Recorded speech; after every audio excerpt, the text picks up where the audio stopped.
J'aurais quelques questions pour vous. Avez-vous 2 minutes? Rapidement, parce que je suis attendu. Le retrait des ondes de Jimmy Kimmel, avez-vous une réflexion par rapport à ça aujourd'hui?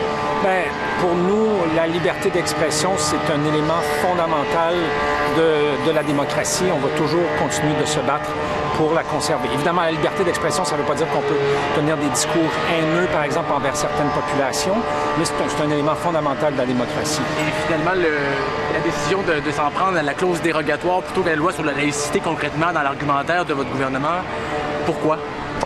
Bien, parce que nous sommes le parti de la Charte des droits et libertés et nous sommes inquiets de voir que l'utilisation de plus en plus fréquente de la clause dérogatoire peut avoir des impacts sur les droits fondamentaux des Canadiens et des Canadiennes.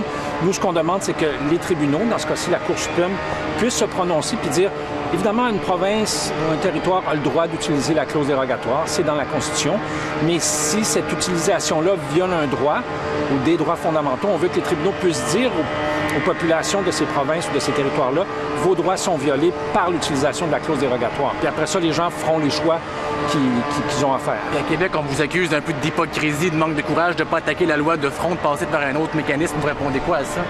Écoutez, je veux dire, notre intervention devant la Cour suprême n'empêchera en rien la capacité des provinces de continuer d'utiliser la clause dérogatoire si elles veulent le faire.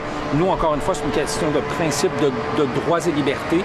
Si ces droits-là sont violés par l'utilisation de la clause, on veut que les tribunaux puissent se prononcer là-dessus. Merci bien.